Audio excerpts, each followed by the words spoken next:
kita buat notebook part 3 ya, pakai environment Jacob.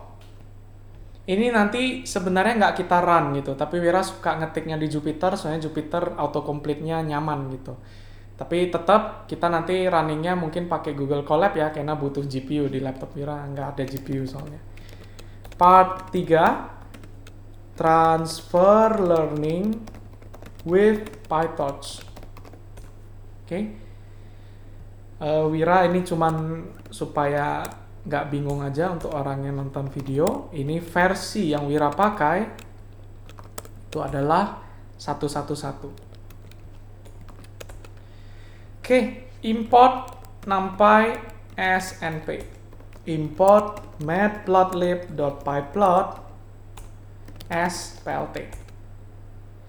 Next, snippet. Import common package di run. Baru kita tinggal dataset and data loader. Mulai masuk ke workflow-nya ya, dataset and data loader.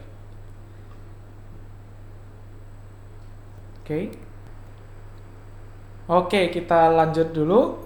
Di sini dataset and data loader, snippet saja, snippet.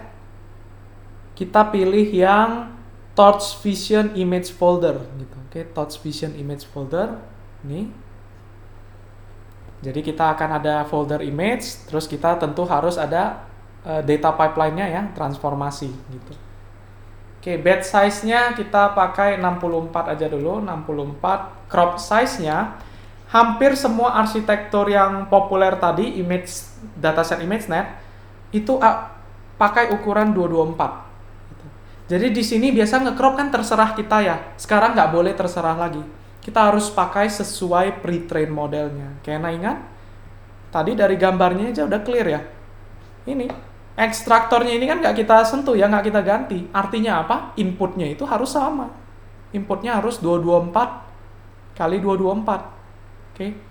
Jadi mau nggak mau kita harus ngikut. Dan kayak 224 kayak 224 gede, ini butuh GPU ya. Butuh GPU gitu. Nggak kayak kemarin mungkin kita sengaja 64 kayak 64 ya. Walaupun jelek tapi ya. Harusnya memang seukuran sekitar ini sih, 200-an pixel itu yang make sense. Oke, gambarnya lebih kelihatan gitu ya.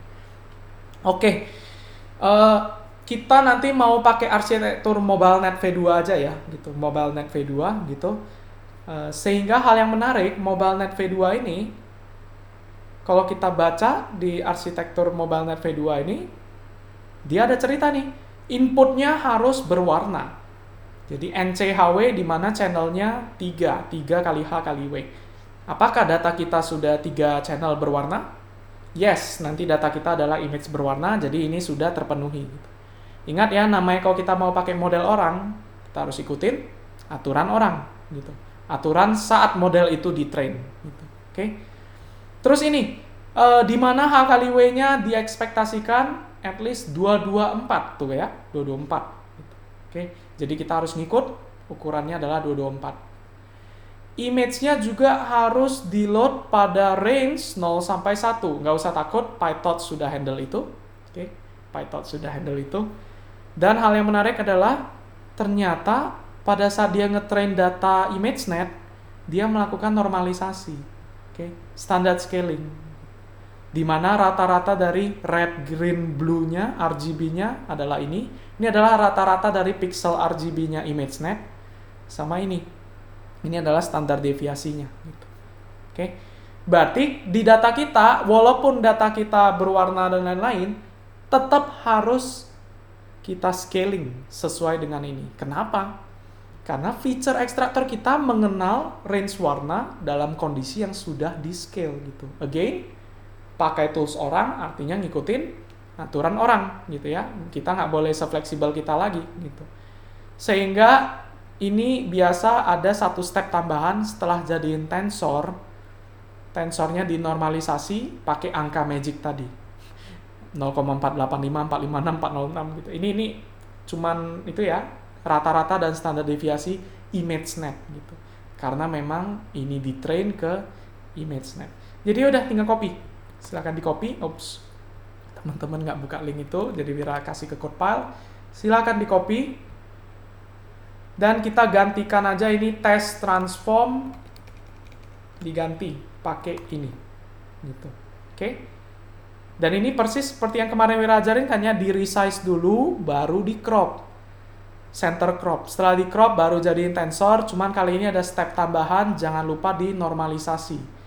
Alasannya gara-gara kita pakai model orang, dan model orangnya melakukan normalisasi di data itu. Oke. Sehingga feature ekstraktornya mengenal ke data yang setelah dinormalisasi dengan angka ini. Kalau dengan train baru bebas, sesuai kita ya. Kita bisa pakai transforms dot random rotation, ini random rotation. Ini ngomong-ngomong data kita adalah data panorama nanti ya. Data panorama. Jadi ada gunung, ada lautan, ada padang pasir. Kok jadi nah, ini kita import dulu supaya bisa autocomplete ya. Karena Wira males kalau nggak bisa autocomplete. Oke. Jadi ini biar bisa autocomplete. Teps. Oke. Random rotation. Let's say 10 derajat. Jadi kalau miring-miring dikit tetap bisa diprediksi. Next, tetap harus di resize, jadi random resized crop, di crop sampai menjadi crop size. Oke, 224. Scale jangan lupa supaya jangan terlalu zoom in juga, misalkan 0,7 sampai 1. Jadi paling maksimum di zoom sampai 70% data aja. Kadang soalnya kalau udah terlalu zoom, misalkan dog, paling cuma kelihatan hidungnya dog doang gitu. Nggak make sense untuk memprediksi itu dog. Ya bisa mungkin kalau dog gitu. Tapi kalau panorama cuma di zoom kelihatan sepetak kecil gitu. Mau prediksi apa gitu. Nanti malah bias ya, malah mengganggu model kita. Next, apakah boleh di horizontal flip? Kalau panorama sih tidak masalah harusnya, random horizontal flip. Vertikal yang nggak boleh karena gunungnya kebalik nanti ya, jadi kayaknya kita jangan deh kalau vertikal. Next, to tensor, yes, jadiin tensor dan jangan lupa satu step tambahan di normalisasi. Oke, itu aja yang beda sebenarnya. Kalau kita mau pakai transfer learning, ada tambahan normalisasi ya. Ini yang untuk train. Untuk yang mau pelajari lebih lanjut tentang MobileNet, ini ada artikel bagus gitu. Jadi activationnya menarik, dia pakai yang namanya ReLU 6, ReLU 6 gitu. Jadi dia ReLU, tapi kalau udah nyentuh angka 6, dia jadi garis lurus lagi gitu, gitu ya. ReLU 6 gitu. Terus banyak idenya, ini MobileNet V1 ngomong-ngomongnya. Idenya dia ada blok yang namanya depthwise convolution gitu. Terus again, dia juga memanfaatkan skip connection ya gitu. Jadi arsitektur V2 itu kira-kira seperti ini. Konvolusi, bottleneck, konvolusi, average pooling. Nah, menarik. Dia tidak pakai max pooling di sana. Average pooling, konvolusi terakhir. Oke. Nah, ini boleh. Wira kasih linknya kalau yang mau tertarik baca-baca tentang arsitektur MobileNet ya. Silakan di copy atau ini Wira juga taruh di notebook supaya kerekap. Taruh di sini.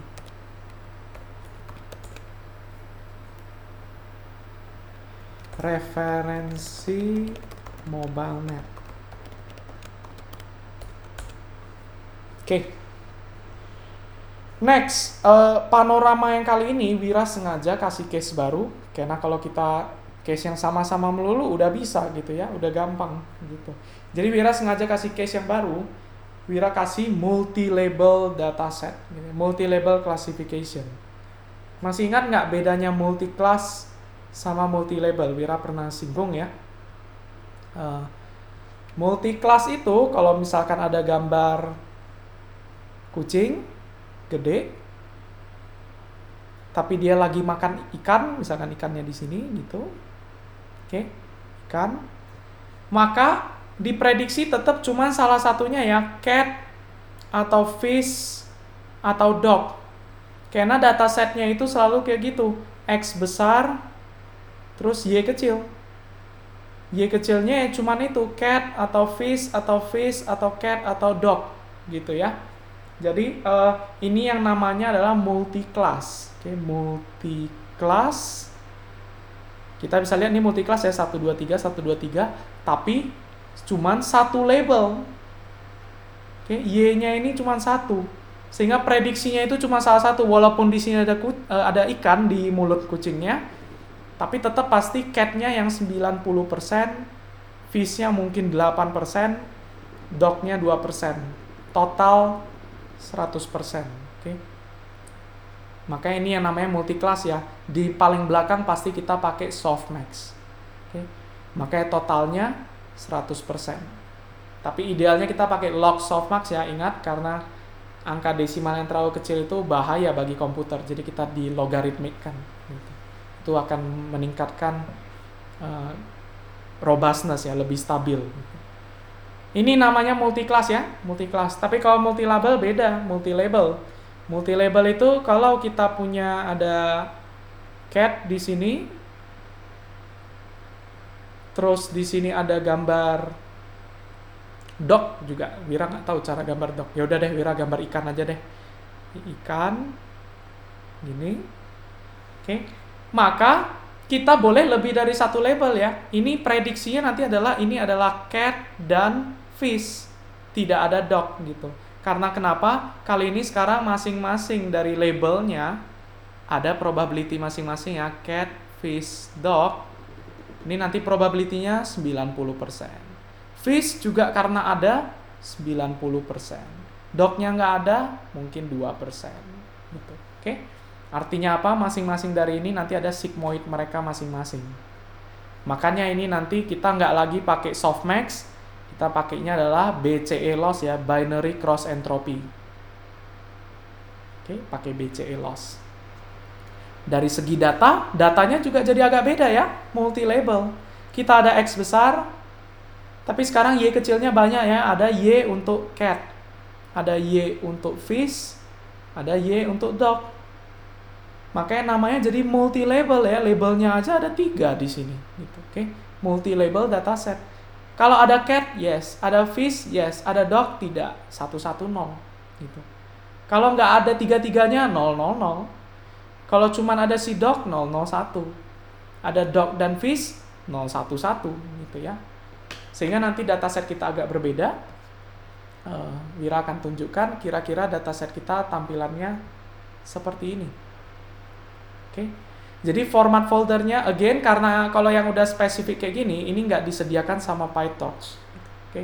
Nggak disediakan sama Torch Vision, bahkan nggak sediain gitu. Sehingga sudah saatnya kita buat custom dataset. Gitu. Tapi Wira nggak ngajarin di kelas ini untuk buat custom dataset. Kalau dataset yang umum gini, sudah Wira sediakan ya di Jacob DL gitu. Tapi ingat, kalau sudah Wira sediakan, artinya pakai tools Wira, maka ngikutin aturan Wira gitu. Selalu kayak gitu ya. Pakai tools orang, ngikutin aturan orang gitu. Aturannya Wira adalah kalau mau pakai multi-label dataset buatan Wira, custom gitu, formatnya harus seperti ini. Jadi terserah kalau teman-teman ada format lain, ya udah buat custom dataset sendiri gitu ya. Dan itu bisa, itu PyTorch menyediakan semuanya, kita bisa buat gitu. Oke, contohnya ini akan pakai multi-label dataset Wira. Struktur foldernya seperti ini. Folder data, dipisah jadi test dan train, dan di dalam test dan train ini udah semua image gitu ya, semua image, nggak usah dipisah per kelas gitu. Kenapa nggak dipisah per kelas kayak biasa, Wir? Karena satu gambar kelasnya udah banyak gitu ya, labelnya banyak gitu, sehingga nggak bisa. Jadi di dalam folder test ini udah, ini adalah ini image 1.jpg, image 2.jpg dan seterusnya gitu. Oke. Cuman ditandain labelnya gimana? Ditandain labelnya harus siapin file CSV. File metadata. Contohnya di sini file metadata untuk folder, waduh ini parah nih.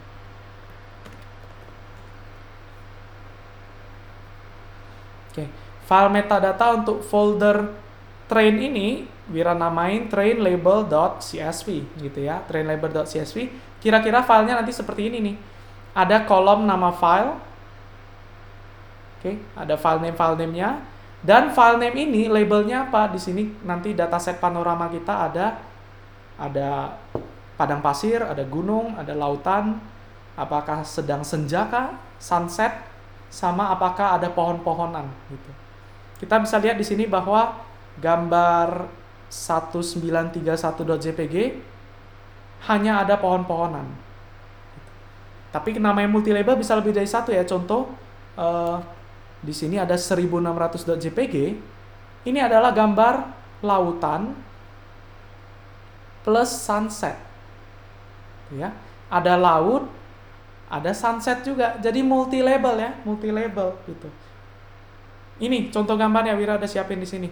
Tuh ya, ada lautan, ada sunset. Gitu. Ini adalah 1600.jpg. Gitu. Ini yang namanya multi-label ya, gitu. Kebetulan datanya sudah Wira siapkan, formatnya seperti ini. Sehingga nanti kita tinggal pakai data loader sama datasetnya ya. Gitu. Kalau enggak, harus buat custom sebenarnya. Oke, cara pakainya berarti di sini from jacobdl.utils.dataloader import ada yang namanya multi-label dataset, gitu ya, multi-label dataset. Jadi kali ini dataset kita bukan image folder, tapi dataset kita tukar menjadi multi-label dataset, gitu ya. Ini juga multi-label dataset. Cara pakainya tinggal shift tab. Tolong masukkan CSV, metadatanya ya, metadata CSV-nya. Tadi kita udah tahu data/trainLabel.csv gitu ya. Terus tolong masukkan image-nya ada di mana gitu. Ngomong-ngomong ini, nah ini ada keterangannya ya kalau di shift tab format foldernya harus seperti apa gitu. Oke. Dan di sini kita bisa lihat format foldernya persis seperti yang Wira jelasin tadi ya. Ada folder data, train dan test, trainnya isinya image, testnya juga, terus tinggal siapin metadata CSV-nya.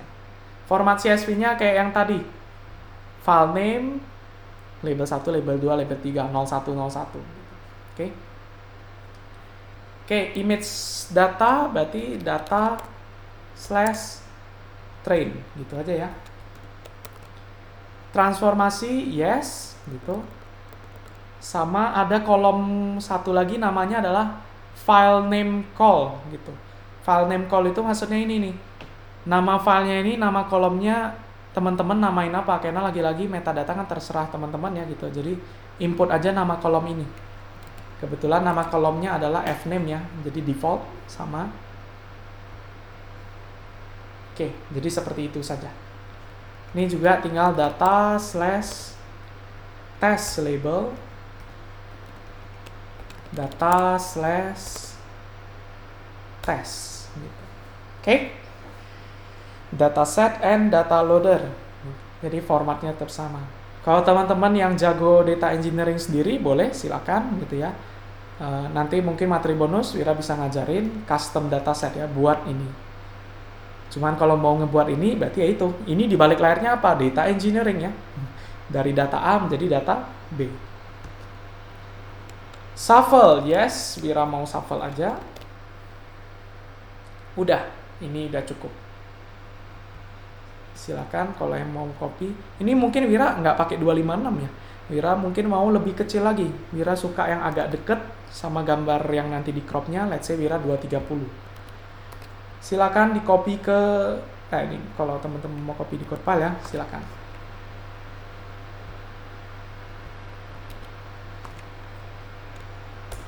Oke, dataset and data loader.